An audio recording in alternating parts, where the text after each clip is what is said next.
Hi Pixie, I have trouble studying for a long time. I tend to get distracted and lost focus whenever I study. I cannot study for more than 20 minutes. I wish to study like in those study video where they can study for 12 hours a day, or even more. Can you share tips on how to study for long hours? Hi Pixie's family. Honestly, is this one of your struggles during studying? Do you face the same issue as well? Don't worry, it's something many students go through. Studying for long hours doesn't come naturally to everyone, but with the right habits and a few mindset shifts, it can definitely be improved. Let me share some simple but effective tips that might help you build up your focus over time. Firstly, why study for long hours? In school or university, we often find ourselves needing to study for long hours, especially before big exams or deadlines. But just sitting in front of your books for hours doesn't always mean you're getting things done. That's why this podcast aims to help you study better, not just longer. By using some simple tips and developing better habits, you can improve how you learn and avoid getting too tired or stressed. Tip number 1, understanding your mind and body. Everyone has a limit when it comes to focusing. Most people can concentrate well for around half an hour to 45 minutes at a time.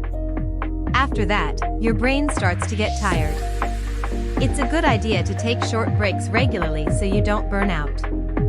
Also, your brain works best when you've eaten well, had enough water, and slept properly. If you feel too tired or hungry, it's harder to concentrate. Even a short walk or some fresh air can help wake you up and get your focus back.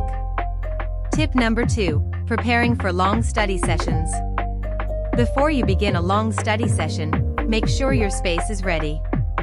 Find a quiet and clean spot with good lighting. Put your phone on silent or out of sight, and let your family or roommates know you're studying so you won't be disturbed.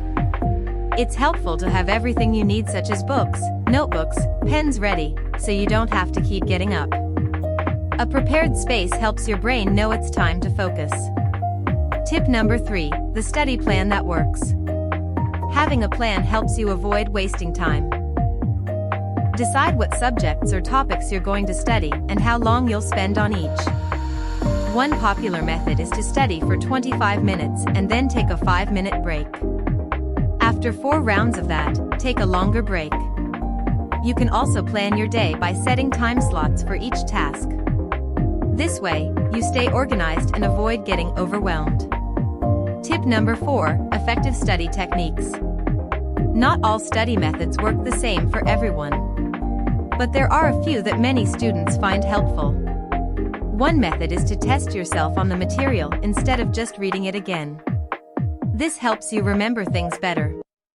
Reviewing your notes regularly over time also works better than cramming. If you're a visual learner, drawing diagrams or mind maps can help.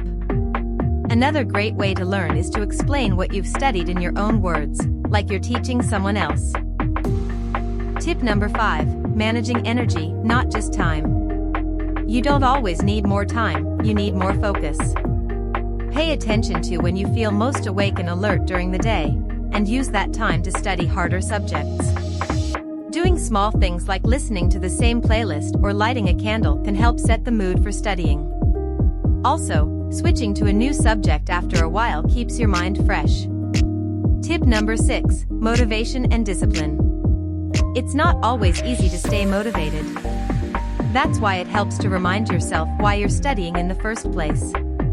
Maybe it's to get good grades, to enter a certain course, or to make your family proud. Write down your goal and look at it often. You can also use a calendar or app to track your progress. Studying with a friend or in a group can make it easier to stay on track too. Tip number 7. Rest and recovery.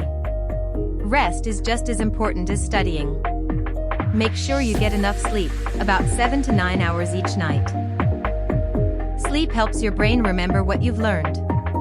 During the day, don't feel guilty for taking small breaks. Even short naps or quiet time can help you recharge. Try to give yourself at least one relaxed day each week to avoid feeling overwhelmed. Tip number 8, nutrition and exercise. What you eat and how you move affects how well you can study. Try to eat healthy foods like fruits, vegetables, nuts, and protein. Drink plenty of water. Your brain won't work well if you're dehydrated. A bit of exercise each day, even just walking or stretching, can boost your mood and keep your brain sharp. Tip number 9, digital tools and study aids. There are many apps and tools that can make studying easier. Some apps help you focus by timing your study and break periods.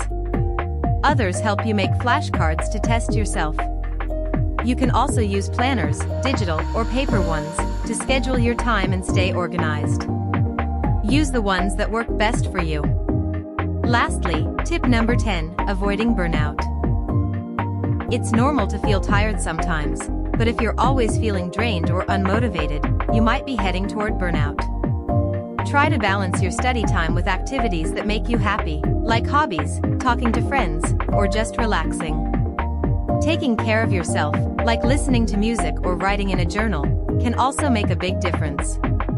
So now we have learned how to study for long hours tailored according to your own needs and energy. Have you jotted those tips down? Learning how to study for long hours is not about pushing yourself too hard. It's about creating good habits, managing your energy, and taking care of your health. With practice and patience, anyone can improve their focus and study skills. Be kind to yourself, take things one step at a time, and keep going.